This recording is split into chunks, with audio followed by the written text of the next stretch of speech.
Hello दोस्तों, नमस्कार। आप सभी का स्वागत है आपके अपने चैनल शॉर्ट हैंड गुरुजी में। आज की वीडियो में हम रामधारी गुप्ता जी खंडे का डिक्टेशन करने वाले हैं, जो कि पार्ट 28 है। इसकी पीडीएफ आपको हमारे ग्रुप में मिलती है, आप लोग को पता ही होगा पहले से। आज हम कवर करने वाले हैं प्रतिलेखन संख्या 72, 73, 74 और 75 का थोड़ा सा अंश।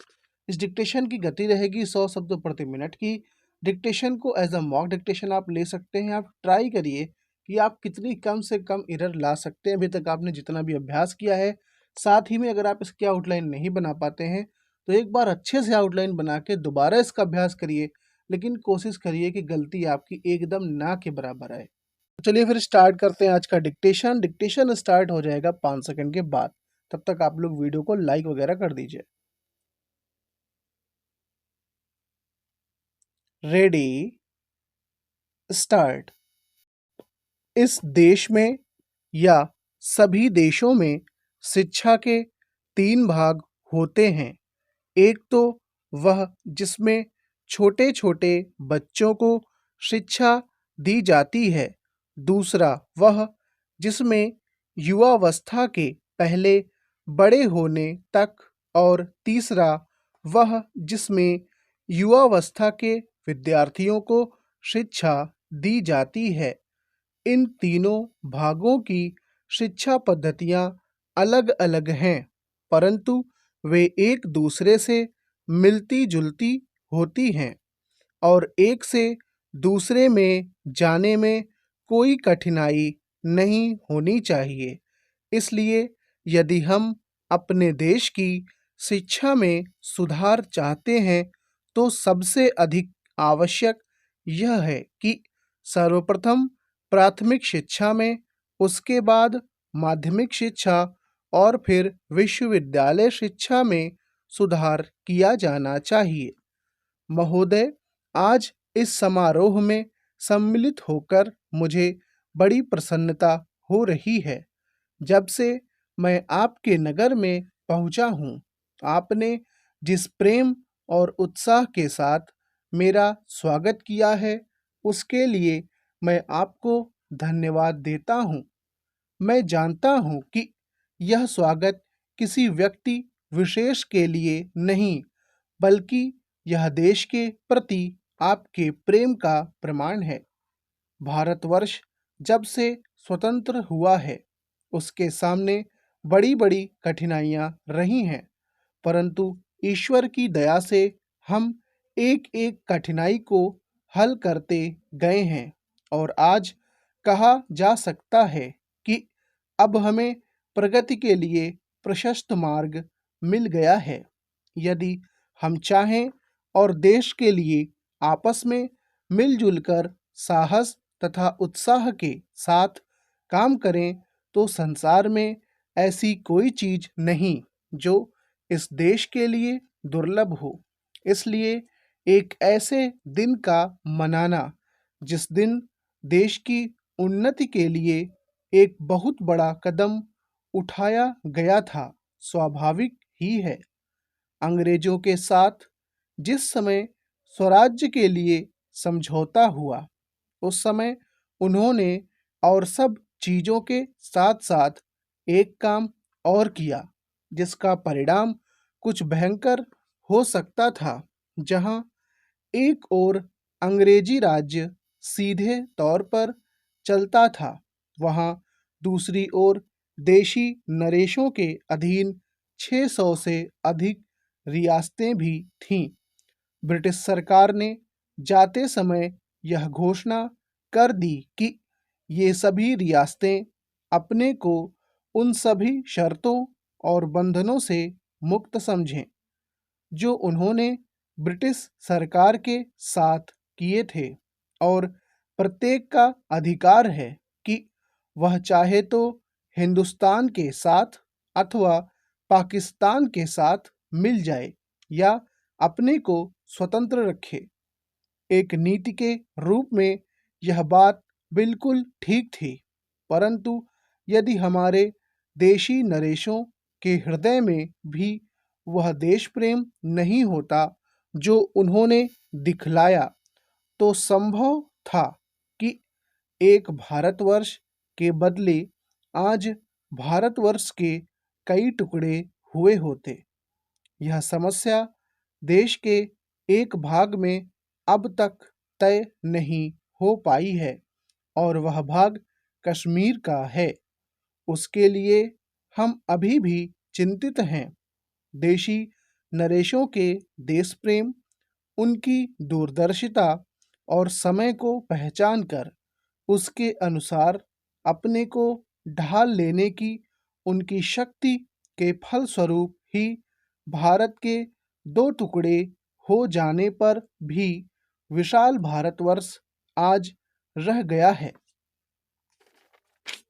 महोदय, वह उस भारतवर्ष से कहीं अधिक बड़ा है जो कभी किसी भी ऐतिहासिक काल में या उसके पहले किसी एकछत्र शासन के अधीन रहा हो।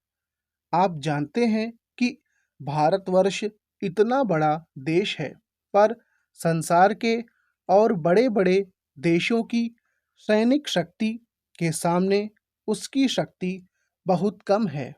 इंग्लैंड, अमेरिका और रूस की सैनिक शक्ति के सामने हमारी शक्ति बहुत कम है। ऐसी स्थिति में हमारे सामने प्रश्न यह है कि क्या हम किसी के सामने झुक जाएं, किसी के साथ मिल जाएं या अपने को तटस्थ और स्वतंत्र रखें। किसी के साथ मिल जाने का अर्थ यह हो सकता है कि हमें उसके प्रभाव या उसकी शक्ति का लाभ मिले, परंतु उसका परिणाम भयंकर हो सकता है। यदि उन पर कभी संकट आया तो हम पर भी आएगा। यदि हम अलग रहते हैं तो हम अपने पैरों पर खड़े होकर अपनी शक्ति से बहुत कुछ कर सकते हैं। हमारे प्रधानमंत्री ने इस नीति को अपनाया है और यद्यपि आरंभ में हमारे अपने देश में बहुत से लोगों ने इसको नहीं समझा था, पसंद नहीं किया, परंतु आज हम देख रहे हैं कि उसका परिणाम क्या हो रहा है। हमारे प्रधानमंत्री ने इस बात की घोषणा कर दी कि हम किसी भी दूसरे देश के साथ गठबंधन नहीं चाहते और हम स्वतंत्र रहकर अपना कामकाज चलाएंगे। हमारे बहुतेरे लोगों ने यह समझा कि यदि हम किसी बलशाली देश से मिलें तो और कुछ नहीं तो कम से कम आर्थिक सहायता तो मिलेगी। जो देश यह चाहते थे कि हम उनके साथ मिलें, उन्होंने तो बुरा माना ही। उन्होंने यह नहीं समझा कि हम अपने को अलग रख रहे हैं, न कि उनके विरोधियों के साथ मिल रहे हैं। जैसे-जैसे समय बीतता गया, धीरे-धीरे उन्होंने भी हमारी विदेशी नीति को समझा। आज संसार के लोग मानने लग गए हैं कि भारतवर्ष अपने दृष्टिकोण पर स्थित है। इतना ही नहीं, बल्कि एक नए देश को जिसे स्वतंत्र हुए अभी 55 वर्ष ही हुए हैं, जो स्थान मिल सकता है, उससे कहीं ऊंचा स्थान हमको मिल गया है। हमारा उत्तरदायित्व भी बढ़ गया है। मैं मानता हूँ कि इसी प्रकार यदि हम महात्मा गांधी के दूसरे सिद्धांतों को भी अपनाएं और उसके अनुसार आचरण करें तो इसका संसार पर बहुत प्रभाव पड़ेगा। महोदय, जैसा कि माननीय सदस्य जानते हैं, कल दूसरे सदन में इसी तरह की बहस थी। मुझे वहाँ भी कुछ देर बैठना पड़ा। इस कारण यहाँ जो भाषण हुए उन सब को मैं सुन नहीं सकी। मुझे सुनकर दुख है कि कुछ माननीय सदस्यों ने इस अवसर पर भी हमारे विदेश विभाग को बुरा भला कहा। सेवाओं पर दोषारोपण करके सरल रास्ता निकालने का प्रयत्न ऐसी प्रवृत्ति है जिसकी मैं निंदा करती हूँ। मैं यह नहीं कहती कि हमने गलतियाँ नहीं की हैं और हमारे सभी प्रतिनिधि हमेशा योग्य ही होते हैं। जब गलती हो तो हमें उसे अवश्य बताना चाहिए, लेकिन सदा आलोचना करते रहने से निरुत्साह पैदा होता है और मनोबल गिरता है। हमें उन औजारों को ही कुंठित नहीं कर देना चाहिए जिससे हमें काम लेना है। देश और विदेश में हमें काम तो करना ही है।